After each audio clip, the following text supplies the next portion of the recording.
may init na usaping na dapat malaman ng taong bayan. Mga isyong panlipunan na batas lamang ang lulutas. Issue ngayon. Ay, ang issue natin ngayon, kamakailan lang noong Tuesday, no? Alauna ng hapon na nagkaroon ng panibagong hearing. So, umpisa natin, no? Itong sinabi ni Carlo Katigbak, sabi niya, marami daw workers and dependents dito sa kanyang pamilya, ang pamilya ng ABS-CBN. 11,000 workers daw. At ito ay mawawalan ng trabaho at baka magdudusa. No? In fact, ang presidente ng Rank and File Union nagsabi na hindi sila makakatulog sa pangangamba. No? Sabi niya, ibalik ang ABS-CBN para bigyan ng proteksyon ang 11,000 workers and their dependents. Next week daw, lugi na sila. Ilalabas nila ang listahan kung sino madidismiss, no? Dito sa ABS-CBN. Ay, ganun. Ang kinabukasan daw ng mga 11,000 workers Ah. ay nasa kamay ng Kongreso. Binigyan pa sila ng trabaho ang Kongreso. Kasi 'di ba, di ko lang alam kung sino ba ang magbabayad dun, yung Kongreso, yung ABS-CBN, 'di ba? So 11,000 workers dyan. Sinasabi nila. Kasama na yung nagsasabi. Sabi ni Mr. Katigbak, we have not violated the laws. Okay. Wala daw dahilan bakit hindi sila bibigyan ng prangkisa. Kasi lahat daw ng batas sinunod naman nila. No? Sabi ng bumabati ko sa kanila, the law is the law. Diba ito yung ating word of the day kahapon? Oo, the law. Nung Nung Martes. Tuesday. Kinote din ni Mr. Katigbak eh. The law is the law. At kinote rin niya, no? Sabi niya, we agree, the law is the law. And we are innocent until proven otherwise. Ayan. Up to now, sabi niya, no court has rendered judgment, no? Saying that we have broken any law. Sabi niya, ha? Imagine mo yan, ha? Wala daw korte na nagsabi sila ay may kasalanan. Okay. At sinabi niya, sabi ng BIR, kami po ay nagbayad ng buwes. Sabi niya. Sabi na ng SEC, aprobado ang PDRs. Philippine Depositary Receipts. Okay. Sabi ng DOJ, hindi kami lumabag ng aming prangkisa. Sabi ng DOLE, sumunod kami sa lahat ng compliance orders nila. In short, sabi ni Mr. Katigbak, wala po kaming nilabag na batas. Ayan. At pangatlo, sinabi niya, we are not perfect. Sabi niya ganito eh. No? Hindi po kaming perfectong organisasyon.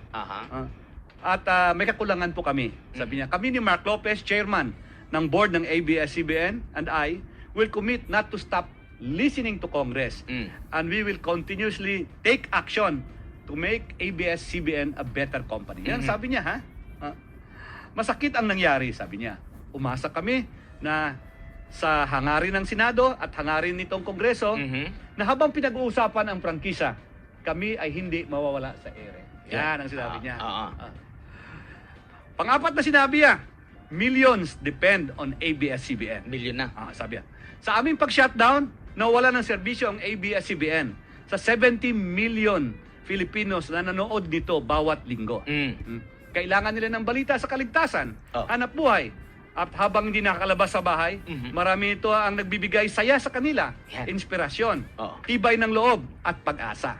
Sabi niya, sabi niya rin, milyon-milyon ng OFW ang nag-aasa na manood ng ABS-CBN para maibsan ang kanilang kalungkutan, ang sakripisyo sa kanilang mga pamilya.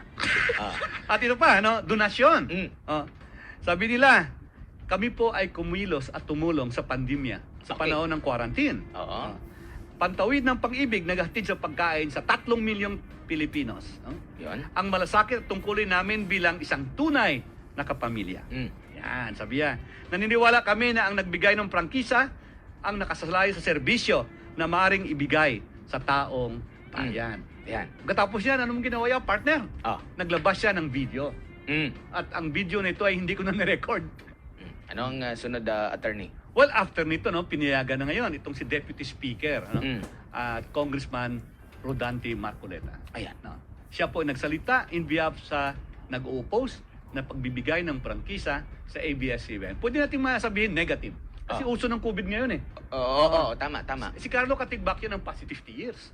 Sa ating saligang batas daw, no, nagsasabi, no, Section 12 of Section 11 ng 1987 Constitution, nagsasabi na ang prangkisa ay hindi hahaba ng 50 years.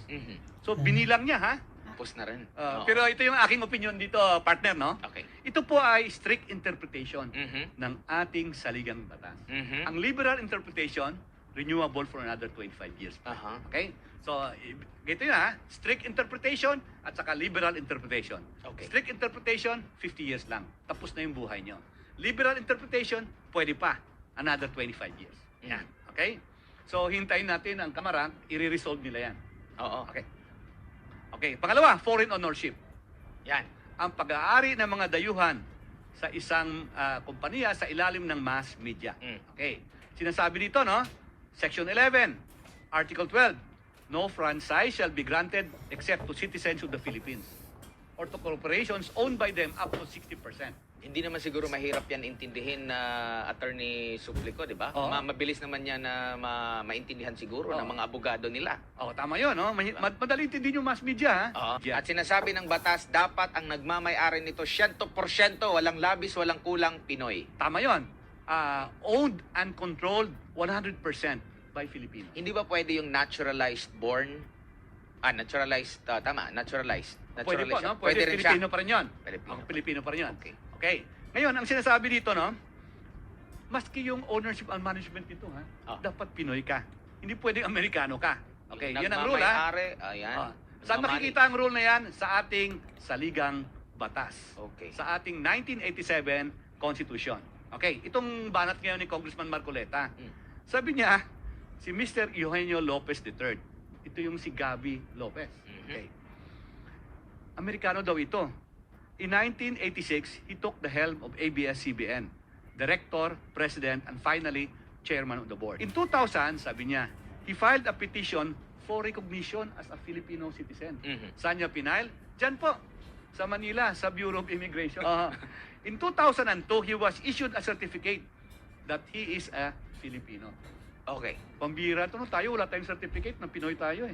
Si Gaby Lopez pala. Pag sinita mo, ipakita ng certificate. Hali, Pilipinas. Mulang humarap po si Presidente Rodrigo Roa Duterte sa Taong Bayan kagabi kung saan pinag-utos niya kay Secretary Duque na gawin ang lahat para sa ating mga frontliners. Pinag-usapan din po kahapon ang di umano ay issue ng overprice na lumabas sa Senado. Malinaw po kagabi na wala pong overprice pagdating po sa mga PPEs. Bagamat pagdating po sa makinarya ng PCR, yung mga extractors at sa mga test kits ng PCR, inutusan po ng Presidente na imbestigahan ang bagay na ito. Lalong-lalo na yung issue ng profiteering dahil di umano mayroong mga pribadong mga kumpanya na nagsasamantala sa pangangailangan natin ng PCR machines at PCR test kits na isang paglabag sa bayanihan law dahil ito po ay tinatawag na profiteering or kumikita sa isang national emergency. Pangalawa po, nanawagan po ang ating mga presidente dahil nga po pinag-utos niya na dapat makauwi na yung 24,000 na mga OFWs na mga kababayan natin na nag-aantay pa ng resulta ng kanilang PCR swabs. Ang pakiusap po niya sa mga LGUs, tanggapin nyo naman po sila. Lahat po sila ay meron na pong PCR test results na sila ay negatibo. Bagamat po pwede nyo silang i-quarantine sa inyong mga lugar, kung po pwede po, doon na sila i-quarantine sa mga barangay quarantine areas para malapit na sila sa kanilang mga pamilya. At pangatlo po, marami po mga tanong na mula alas 6 na umaga, sinasagot ko na sa radyo at sa telebisyon. Ano ba hong ibig sabihin ng Presidente nung sinabi niyang wala munang pasok habang walang bakuna? Yun po ang sinabi ng Presidente. Ibig sabihin po niyan, habang wala pang bakuna at habang wala pa tayo sa new normal, yung wala na pong community quarantine, hindi pa rin po tayo magkakaroon ng face-to-face classroom na mga klase. Pero, pag dumating naman po ang 24 Agosto at nasa new normal tayo, pwede naman po. But, kung hindi po talaga dumating ang new normal at hindi ma-lift ang mga community quarantines, hindi naman po ibig sabihin na hindi na mag-aaral ang ating mga kabataan. Meron po tayong tinatawag na blended learning. Sang-ayon po kay Secretary Briones ng DepEd, gagamitin po natin ang telebisyon, ang radyo at ang internet para ipagpatuloy po ang edukasyon ng ating mga kabataan.